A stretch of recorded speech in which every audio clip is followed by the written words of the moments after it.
नमस्कार, मैं हूं मनोज मानस। रुक करेंगे सुपरफास्ट खबरों का। बागेश्वर धाम के पीठाधीश्वर आचार्य धीरेन्द्र कृष्ण शास्त्री पहुंचे बद्रीनाथ धाम। यहां उन्होंने भगवान बद्री विशाल के किए दर्शन। बागेश्वर धाम के पीठाधीश्वर आचार्य धीरेन्द्र कृष्ण शास्त्री का यहां मंदिर समिति की ओर से हुआ स्वागत। आपको बता दें, आचार्य धीरेन्द्र कृष्ण शास्त्री ने यहां पूजा अर्चना कर भगवान बद्री विशाल का आशीर्वाद लिया।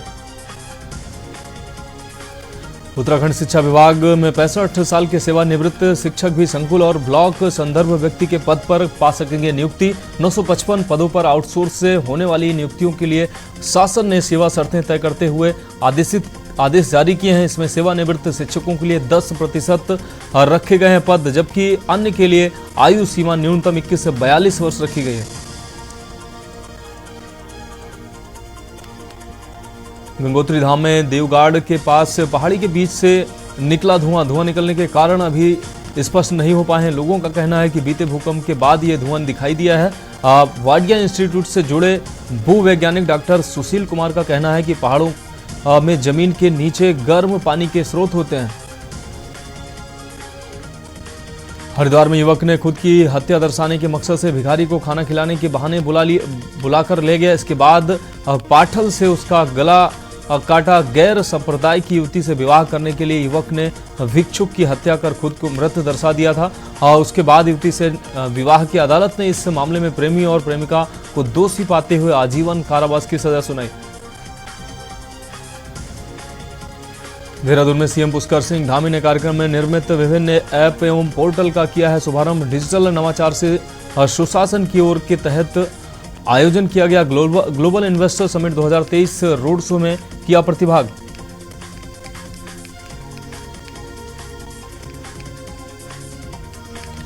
देहरादून में पहाड़ की हवा पर भी प्रदूषण की मार दिखाई दे रही। कई शहरों में तेजी से बढ़ रहा वायु प्रदूषण। देहरादून समेत बड़े शहरों में बढ़ रही समस्या, लोगों को सांस लेने में होने लगी हैं दिक्कतें। उधम सिंह नगर में भी यह खराब होती जा रही है हवा। धर्मनगरी हरिद्वार में भी हालात बद से बदतर होते जा रहे हैं।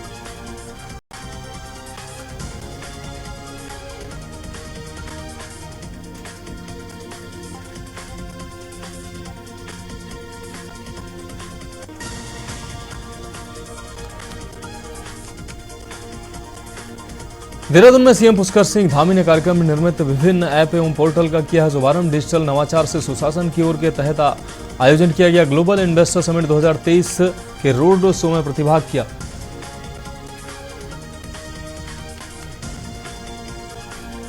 देहरादून में पहाड़ की हवा पर भी प्रदूषण की मार देखने को मिल रही। कई शहरों में तेजी से बढ़ रहा वायु प्रदूषण। देहरादून समेत बड़े शहरों में बढ़ रही है समस्या, लोगों को सांस लेने में होने लगी है दिक्कतें। उधम सिंह नगर में भी खराब होती जा रही है हवा। धर्मनगरी हरिद्वार में तेजी से बढ़ रहा है एक्यूआई।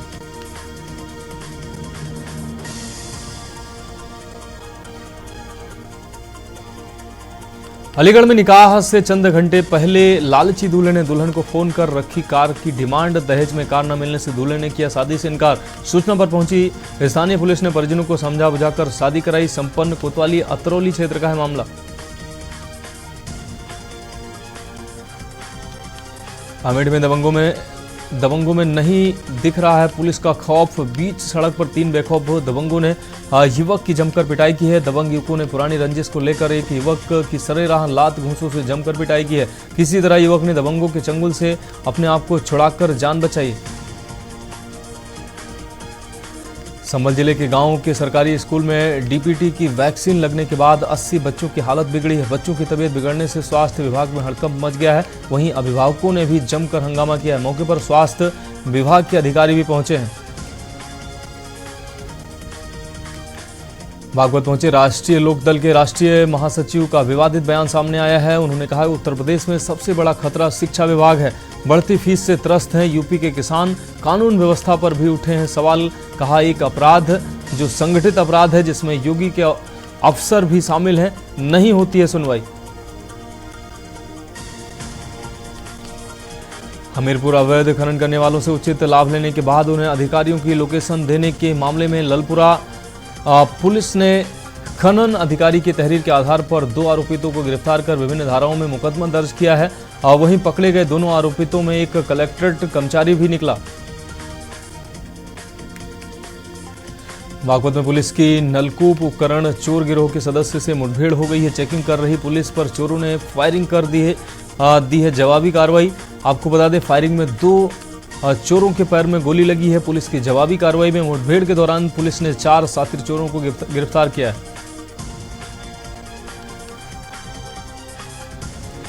एमरन फाउंडेशन और लखनऊ फिल्म फोरम की तरफ से सिनेफेस्ट लखनऊ फिल्म फेस्टिवल का आयोजन किया गया है। डालीबाग स्थित गन्ना संस्थान में आयोजित कार्यक्रम में फिल्म और राजनीति से जुड़ी हस्तियों ने हिस्सा लिया। इसमें फिल्म स्क्रीनिंग, नृत्य प्रदर्शन और ज्ञानवर्धक सत्रों की एक श्रृंखला देखी गई। लखनऊ में किशोरी ने ट्रेन के आगे कूदकर आत्महत्या कर ली। सूचना मिलते ही पहुंची पुलिस ने छात्रा का शव कब्जे में लेकर कार्रवाई शुरू कर दी है। वहीं परिजनों ने पोस्टमार्टम कराने से इनकार कर दिया, जिसके बाद पुलिस ने छात्रा के शव को परिजनों को सौंप दिया है। छात्रा के सुसाइड करने का कारण अभी तक पता नहीं चल पाया है। लखनऊ में सरकारी लेटर पैड एवं मोहर का गलत इस्तेमाल कर बेमनस्यता फैलाने और जानबूझकर अल्लामा जमीर नकवी को अपमानित करने के मामले में आरोपी सपा के वरिष्ठ नेता आजम खान को गवाही देने के लिए जेल से कोर्ट में नहीं लाया जा रहा है। यूपी में 1 अप्रैल 2023 के बाद किसानों से नलकूप के बिजली का बिल नहीं लिया जाएगा। यह घोषणा अभी आने वाले दिनों में होगी। यह बात प्रदेश सरकार के ऊर्जा मंत्री ए.के. शर्मा ने शनिवार को प्रेस कॉन्फ्रेंस के दौरान कही है। मंत्री ए.के. शर्मा ने बताया है कि इसके साथ बिजली विभाग में OTS योजना भी लागू होगी। लखनऊ से 200 किलोमीटर दूर प्रयागराज शहर दक्षिण विधानसभा क्षेत्र के विभिन्न दलित एवं मलिन बस्तियों के झुग्गी झोपड़ियों में रहने वाले बच्चों के लिए घर से बाहर निकलना, वाटर पार्क में जाकर मस्ती करना और राज्य भवन में राज्यपाल का मेहमान बनकर राज्यपाल से मिलना किसी सपने से कम नहीं था। लेकिन आज इन बच्चों ने राज्यपाल से मुलाकात की है। लखनऊ के PGI कोतवाली क्षेत्र के तेलीबाग पंचायत भवन खारिका में शनिवार दोपहर एक महिला संदिग्ध हालत में खून से लथपथ मिली। पति ने घायल पत्नी को KGM अस्पताल में पहुंचाया, जहां पर डॉक्टरों ने मृत घोषित कर दिया। प्रदेश भर में नागरिकों को वर्ल्ड क्लास एम्यूनिटीज का लाभ मिले, इस क्रम में योगी सरकार ने प्रदेश के पार्कों में ओपन एयर जिम इक्विपमेंट्स के आपको बता दें इंस्टॉलेशन की प्रक्रिया को तेज कर दिया है। CM योगी की मंशा के अनुरूप इस प्रक्रिया को पूर्ण करने के लिए विस्तृत कार्य योजना तैयार की गई है। लखनऊ के हजरतगंज स्थित भाजपा कार्यालय के बाहर आम आदमी पार्टी की महिला विंग ने बढ़ती महंगाई और संजय सिंह की गिरफ्तारी को लेकर धरना प्रदर्शन किया। इस धरना प्रदर्शन के दौरान सैकड़ों की संख्या में महिला कार्यकर्ता बीजेपी कार्यालय के बाहर पहुंची और धरना प्रदर्शन किया। बेसिक शिक्षा अधिकारी ने 5 BLO को ड्यूटी से अनुपस्थित और काम करने से इनकार करने पर निलंबित कर दिया। विधानसभा निर्वाचक नामावलियों के विशेष संक्षिप्त पुनर्निरीक्षण कार्य में आगरा उत्तर के 2 विधानसभा, आगरा कैंट के 2 तथा विधानसभा खीरागढ़ के 1 BLO को निलंबित कर दिया गया है। BLO ने मतदाता सूची प्राप्त कार्य करने से मना किया था। आगरा के कैंसर सर्जन बेटे डॉक्टर संचित त्यागी को भारतीय खेल प्राधिकरण का निदेशक नियुक्त किया गया है। डॉक्टर त्यागी वर्तमान में नेशनल बुक ट्रस्ट के संयुक्त निदेशक हैं। कुछ दिनों में ही वह नई जिम्मेदारी संभाल लेंगे। खीरागढ़ में कूड़े के साथ हरे पेड़ जलने का मामला प्रकाश में आया है। जहां पेड़ जलाए गए हैं वो जगह TTZ में आती है। क्षेत्रवासियों ने इसकी शिकायत अधिकारियों से की है। दोषियों के खिलाफ कार्रवाई की मांग की है। आगरा में 6,000, 7,000 या 12,000 जिला जेल के 7 कैदियों को आपको बता दें पास इतने भी रुपए नहीं थे कि अर्थदंड भरकर रिहाई ले पाते। सजा पूरी होने के बाद भी ये सलाखों के पीछे थे। जिला जेल से 7 कैदी रिहा हुए हैं जिनके पास अर्थदंड भरने के संसाधन व पैसे नहीं थे। BHU के पॉलिटिकल साइंस डिपार्टमेंट से पहली मुस्लिम महिला ने PhD कंप्लीट किया है। मुस्लिम महिला का नाम नजमा परवीन है। उन्होंने साल 2014 में BHU के पॉलिटिकल साइंस डिपार्टमेंट से प्रधानमंत्री नरेंद्र मोदी के राजनीतिक जीवन पर रिसर्च के लिए एडमिशन लिया था। यूरोपीय देश नॉर्वे के 22 छात्र काशी हिंदू विश्वविद्यालय बीएचयू पहुंचे। यहां पर भारत के सभी धर्मों को जानने, समझने और उन पर रिसर्च करने आए हैं। वाराणसी शहर के तमाम धर्म स्थलों पर घूमने और सर्वे के बाद ये सभी स्टूडेंट बीएचयू में ही कॉन्फ्रेंस करेंगे। अपने अनुभव शेयर करते हुए सभी नॉर्वे के 22 छात्र पूरा रिसर्च पेपर भी पब्लिश करेंगे। कानपुर में रोड कटिंग को लेकर केसको और नगर निगम में दोनों ही विभाग आमने सामने आ गए हैं। रोड कटिंग पर महापौर के सख्त रुख को देखते हुए नगर निगम ने अब केसको को बिना अनुमति सड़क की खुदाई करने पर 3 गुना जुर्माना लगाकर वसूली का नोटिस केसको को भेजा है। कुल 1.31 करोड़ रुपए का नोटिस भेजा गया है।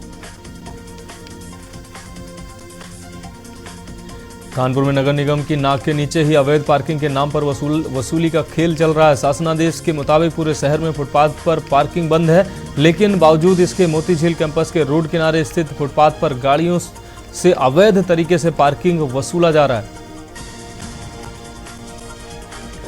कानपुर के नवाबगंज थाने की पुलिस ने अश्लील वीडियो बनाने, ब्लैकमेलिंग और फिर से रेप करने के आरोपी अनिल यादव को अरेस्ट कर लिया है। सातिर ने किराएदार महिला का चोरी छिपे नहाते हुए वीडियो बना लिया।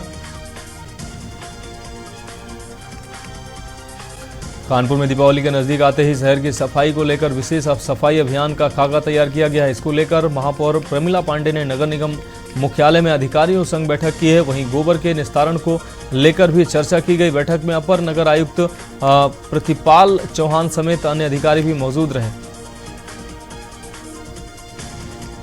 आईआईटी से मोतीझील के बीच अब कानपुर मेट्रो बिना ड्राइवर की दौड़ेगी। मेट्रो में अब पूरी तरह से ऑटोमेटिक ट्रेन ऑपरेशन लगा दिया गया है। इसके बाद मेट्रो का संचालन बेहद संयमपूर्ण तरीके से होगा। मेट्रो के संचालन में अब मानवीय भूल की गुंजाइश न के बराबर रहेगी। हालांकि केबिन ड्राइवर मौजूद रहेंगे।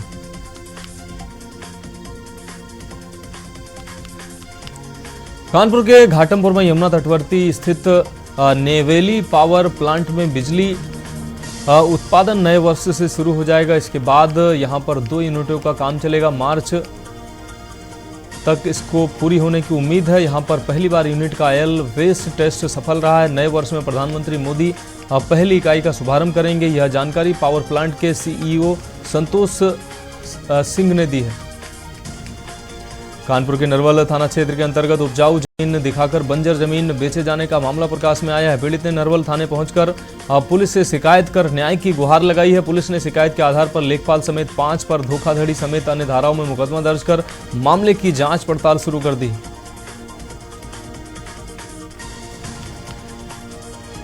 अयोध्या जन्मभूमि पथ के बगल में 3000 मीटर क्षेत्र में आपको बता दें क्षेत्रफल में बनेगी यात्री सुविधा केंद्र जो द्वितीय तल का होगा। आपको बता दें इसका भूमि पूजन श्री राम जन्म तीर्थ क्षेत्र के महासचिव चंपत राय तथा निर्मोही अखाड़े की श्री महंत श्री राम जन्मभूमि तीर्थ क्षेत्र के ट्रस्टी महंत दिनेंद्र दास जी महाराज ने किया।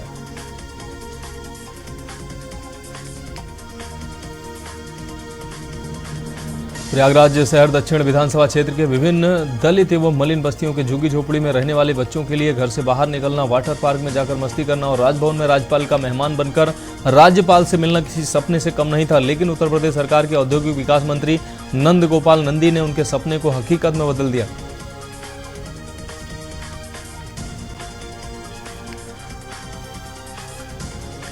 अनूपशहर गंगा तट पर परंपरागत रूप से लगने वाले 10 दिवसीय कार्तिक पूर्णिमा गंगा स्नान मेला जिसका मुख्य स्नान पर्व 27 नवंबर को रहेगा। इसकी तैयारियों को लेकर तहसील प्रशासन तैयारियों में जुट गया है। नगरपालिका परिषद के तत्वाधान में मेले का आयोजन किया जाता है, जिसका शुभारंभ देव उत्थान एकादशी को होता है। अनूपशहर में नगर के डीपीवीएस कॉलेज में रक्षा अध्ययन विभाग में virus dimension of defence studies विषय पर एक अतिथि व्याख्यान का आयोजन किया गया है। कॉलेज के संरक्षक एवं कार्यक्रम की अध्यक्षता कर रहे देश के जाने माने उद्योगपति जयप्रकाश गौड़ कार्यक्रम के प्रथम सत्र में कॉलेज के विद्यार्थियों के साथ वार्तालाप उन्होंने किया। बुलंदशहर में नगर कोतवाली क्षेत्र के निवासी एक महिला का आरोप है कि उसके फौजी पुत्र को हनी ट्रैप में फंसाया गया है, जिसके बाद आरोपी महिला ने उससे शादी की है और अब उसका उत्पीड़न किया जा रहा है। अब आरोपी महिला हत्या की धमकी दे रही है। मामले में नगर पुलिस ने एसएसपी के आदेश पर आरोपियों के खिलाफ रिपोर्ट दर्ज की है। बुलंदशहर में मानसिक दिव्यांग महिला के साथ खेत में दुष्कर्म करने वाले आरोपी को न्यायालय अपर सत्र न्यायाधीश न्याय कक्ष संख्या तृतीय अशोक कुमार सिंह दसम ने दोषी करार दिया है। कोर्ट ने उसे 10 साल का सश्रम कारावास व 10,000 रुपये अर्थदंड की सजा सुनाई है। बांदा पुलिस को एक बार फिर बड़ी सफलता हाथ लगी है। पुलिस ने 16 लाख रुपए की कीमत का अवैध गांजा पकड़ा है। साथ ही 3 अभियुक्त भी पकड़े गए हैं। यहाँ तीनों तस्कर अंतर जनपदीय गिरोह के बताए जा रहे हैं, जिन्हें 2 कार सहित इटरा बॉर्डर से गिरफ्तार किया गया है। लखनऊ में छात्र संघ बहाली अभियान के 209वें दिन आंदोलन खत्म हो गया। छात्र पिछले 4 दिन से अनिश्चितकालीन भूख हड़ताल पर बैठ गए थे। ऐसे में उनकी मांगों को पूरा करने का आश्वासन देकर वीसी आलोक राय ने हड़ताल खत्म कराई। छात्रों को वीसी ने खुद जूस पिलाया। अलीगढ़ के महारानी अहिल्याबाई जिला स्टेडियम में अब खिलाड़ी दूधिया रोशनी में प्रैक्टिस करेंगे। रात में भी उन्हें किसी तरह की परेशानी नहीं होगी और वह विभिन्न प्रतियोगिताओं की तैयारी बेहतर तरीके से कर सकेंगे। पूरा स्टेडियम अब दूधिया रोशनी से नहा चुका है और रात में भी यहां बेहतर रोशनी की व्यवस्था है। बस्ती में 38 वर्ष बाद नया गजेटियर बनने जा रहा है। इसे लेकर डीएम आंध्रा वामसी ने कलेक्ट्रेट सभागार में अधिकारियों के साथ बैठक की है, जहां उन्होंने संबंधित अधिकारियों को जिले का नया गजेटियर तैयार करने के लिए निर्देशित किया है। उन्होंने कहा कि वर्ष 1907 व 1984 का गजेटियर उपलब्ध है। इसके बाद जिले का स्वरूप बदला है। तमाम विकास कार्य भी संचालित हुए हैं। उन्नाव में अजगैन कोतवाली क्षेत्र के कानपुर लखनऊ हाईवे स्थित वसीरतगंज गांव के पास सड़क पार कर रहे बच्चे की कंटेनर की चपेट में आने से मौत हो गई। मौत की जानकारी होने पर परिजनों में कोहराम मच गया। मौके पर पहुंची पुलिस ने जांच के बाद शव को कब्जे में लेकर पोस्टमार्टम के लिए भेज दिया है। बिजनौर खेतों से काम कर वापस लौट रहे किसानों का हाथी ने रास्ता रोका है। सुबह सुबह इक्कड़ हाथी ने आधा घंटे तक किसानों का रास्ता रोके रखा। लोगों ने शोर मचाकर हाथियों को भगाया। रेहड़ और अफजलगढ़ थाना क्षेत्र के कई गांवों में हाथियों ने गन्ने की फसलों को रौंद डाला। बिजनौर के रेहड़ थाना क्षेत्र के पीली डैम का है ये मामला। यूपी के अमेठी में नए मतदाताओं को चुनाव में मतदान का मौका मिलेगा। अगर आप निर्वाचन कार्ड से वंचित हैं तो अब आपको परेशान होने की जरूरत नहीं है। अमेठी में अब नए मतदाताओं को बार कोड युक्त पहचान पत्र मिलेगी, वो भी उनके घर बैठे। अमेठी में घर घर जाकर अब बूथ लेवल के अधिकारी मतदाता कार्ड बनाएंगे, वो भी पूरी तरह से निःशुल्क। अमेठी में देर शाम कोचिंग से लौट रहे बाइक सवार 2 छात्रों को अज्ञात वाहन ने पीछे से टक्कर मार दी। हादसे की जानकारी मिलते ही परिजन मौके पर पहुंचे और दोनों छात्रों को लेकर स्थानीय CHC पहुंचे, जहां एक छात्र की हालत गंभीर देखते हुए डॉक्टरों ने जिला अस्पताल के लिए रेफर कर दिया। जिला अस्पताल ले जाते समय रास्ते में ही उसकी मौत हो गई। पीलीभीत में नाली को लेकर हुए विवाद में दोनों पक्ष आमने सामने आ गए। दोनों पक्षों में जमकर मारपीट की घटना सामने आई। इसका वीडियो सोशल मीडिया पर वायरल हो रहा है। मारपीट में दोनों पक्ष घायल हैं। करेली थाना क्षेत्र के करेली गांव का बताया जा रहा है मारपीट का वायरल वीडियो। औरैया में लोकसभा चुनाव को लेकर भाजपाइयों ने तैयारियां तेज कर दी हैं। भाजपा के वोटर चेतना महाअभियान के तहत भाजपा जिलाध्यक्ष भुवन प्रकाश गुप्ता ने प्रत्येक बूथ पर भाजपा कार्यकर्ताओं को वोट बढ़वाने की जिम्मेदारी सौंपी है। उन्होंने कहा कि मतदाता सूची पुनर्निरीक्षण अभियान में कार्यकर्ता नजर बनाकर रखें और युवा मतदाताओं के नाम सूची में दर्ज करवाएं। बहराइच के रामगांव इलाके के रहने वाले छात्र संजीव सिंह ने लखनऊ में आयोजित 67वीं प्रदेशीय विद्यालयी एथलेटिक्स प्रतियोगिता में स्वर्ण पदक जीतकर जिले का नाम रोशन किया है। आगामी दिनों में महाराष्ट्र में आयोजित होने वाली राष्ट्रीय प्रतियोगिता में यूपी टीम से प्रतिभाग करेगा। बहराइच में भारत नेपाल सीमा पर SSB और कृषि विभाग की टीम ने नेपाल भेजी जा रही 18 बोरी खाद बरामद की है। बरामद खाद को सील कर दिया गया है, जबकि 2 तस्करों के विरुद्ध थाने में केस दर्ज कराया गया है।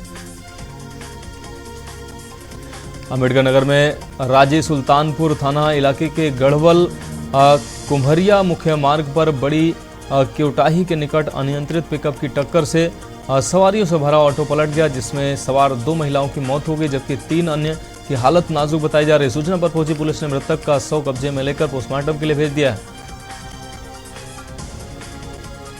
देवरिया के युवक की आजमगढ़ में हत्या के मामले में फरार दोनों आरोपियों की तलाश में जिले की पुलिस जुट गई है। 14 अक्टूबर को आजमगढ़ के अहिरोली थाना क्षेत्र में पुलिया के पास युवक का शव बरामद हुआ था। इस मामले में पुलिस ने 3 आरोपितों को गिरफ्तार करते हुए घटना का खुलासा भी कर लिया है। आजमगढ़ जिले की पुलिस ने देवरिया के युवक की हत्या का खुलासा करते हुए 3 आरोपितों को गिरफ्तार किया है। अभियुक्त के पास से लूटी गई कार और तमंचा भी बरामद कर लिया गया है। सुबह 6 बजे हुई मुठभेड़ के दौरान देवगांव थाना क्षेत्र के रहने वाले अंकित सिंह की गिरफ्तारी की गई, जबकि इस घटना में शामिल 2 अन्य आरोपियों को भी गिरफ्तार कर लिया गया। बरेली में रेलवे प्रशासन द्वारा आगामी त्योहार पर होने वाली अतिरिक्त भीड़ को ध्यान में रखते हुए पूजा विशेष गाड़ियों का संचालन किया जाएगा। पूर्वोत्तर रेलवे के इज्जत नगर मंडल ने यह आदेश जारी किया है, जिससे दीपावली और छठ पूजा पर यात्रियों को परेशानी का सामना न करना पड़े। बदायूं में विवाहिता की संदिग्ध हालत में मौत हो गई है। मायके पक्ष का आरोप है कि दहेज में 2 लाख रुपए न मिलने के कारण विवाहिता की ससुरालियों ने गला दबाकर हत्या कर दी है। मामले की तहरीर पर पुलिस ने पति समेत 5 लोगों के खिलाफ मुकदमा दर्ज कर लिया है। वहीं सास को हिरासत में लिया गया है। आगरा में डॉक्टर लाखन सिंह रेल पटरी पर गिरने से उनकी मौत हो गई। बेटी को छोड़ने राजा की मंडी स्टेशन पर डॉक्टर गए हुए थे। आपको बता दें, पैर उलझने से लड़खड़ाकर पटरी पर गिरे। ट्रेन से कटकर शरीर 2 भागों में विभाजित हो गया। आपको बता दें, जाने माने लेप्रोस्कोपिक डॉक्टर लाखन सिंह गालो सर्जन थे। अयोध्या जनपद में डेंगू का कहर बढ़ता जा रहा है। इससे 2 लोगों की मौत हो गई है। जिला अस्पताल के लैब टेक्नीशियन आर.के. यादव की डेंगू से मौत हो गई है। जिला अस्पताल के नेत्र चिकित्सक डॉक्टर विजय हरि आर्य के पुत्र की भी डेंगू से मौत हुई है। जिसका समाचार मिला है, उनकी मौत लखनऊ के एक प्राइवेट अस्पताल में हुई है।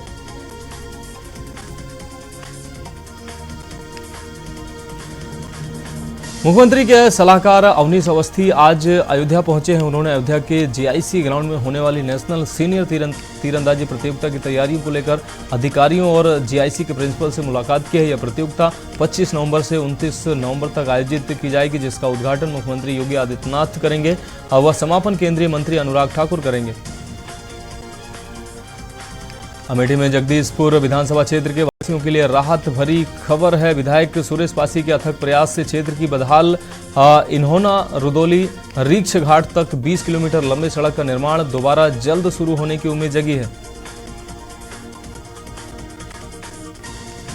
बलिया के फेफना विधानसभा क्षेत्र से विधायक रहे और यूपी सरकार के पूर्व मंत्री उपेंद्र तिवारी युवाओं के लिए नई शुरुआत करने जा रहे हैं। पूर्व मंत्री ने कहा कि गौरी भैया फेफना खेल महोत्सव का आयोजन 7 से 27 नवंबर तक होगा। इसके लिए प्रतियोगिताओं के पंजीकरण का कार्य संबंधित न्याय पंचायत के निर्धारित केंद्रों पर लगातार चल रहा है।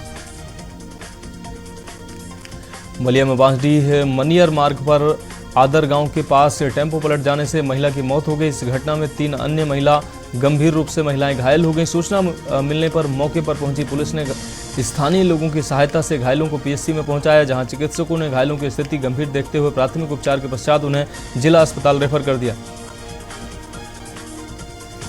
उत्तर प्रदेशीय प्राथमिक शिक्षक संघ बलिया की 5 ब्लॉक इकाइयों का चुनाव शांतिपूर्वक संपन्न हुआ है। इसका परिणाम भी चुनाव अधिकारियों ने जारी कर दिया है। चुनाव में आपको बता दें, गढ़वार, सुहाव और मुनियर में अध्यक्ष और मंत्री निर्विरोध चुने गए हैं, जबकि बेरू, आर बारी और नवानगर में अध्यक्ष पद पर मतदान करना पड़ा। यहां भी मंत्री निर्विरोध चुने गए हैं। फतेहपुर में स्वाभिमान के वास्ते संविधान के रास्ते का संकल्प लेकर हम दलित समाज से भी संवाद करने के लिए और उनकी मांगों को जानने के लिए निकल पड़े हैं। वर्तमान सरकार के कार्यकाल के दौरान दलितों का शोषण बढ़ा है। सच बोलने पर सरकार मुकदमा लगाती है।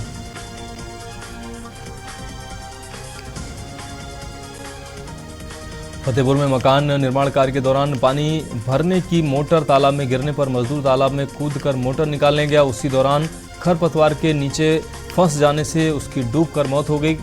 काफी देर तक ग्रामीणों ने बाहर न आने पर पुलिस को सूचना दी।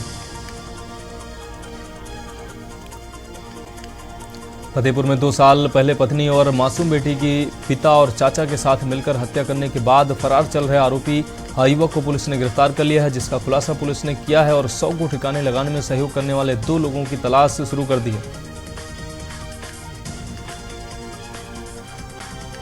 चंदौली के अधिवक्ता न्यायालय भवन निर्माण और अन्य मांगों के समर्थन में न्याय पदयात्रा निकालेंगे। उन्होंने कहा कि न्यायालय निर्माण के लिए चल रहे धरने के 120 दिन से अधिक का समय गुजरने के बाद भी अफसरों और जनप्रतिनिधियों ने कोई सकारात्मक पहल नहीं की है। ऐसे में अधिवक्ताओं में केंद्रीय मंत्री डॉक्टर महेंद्र पांडे की कार्यशैली को लेकर आक्रोश बढ़ने लगा है। बिजनौर के अफजलगढ़ में एसपी नीरज कुमार जादौन के निर्देश पर पुलिस की कासमपुर गढ़ी बस स्टैंड पर बैठक कर ग्रामीणों को साइबर क्राइम संबंधी जानकारी दी है। पुलिस ने नवंबर के चौथे दिन को यातायात माह नियमों का पालन करने को लेकर जागरूकता दिवस के रूप में मनाया है।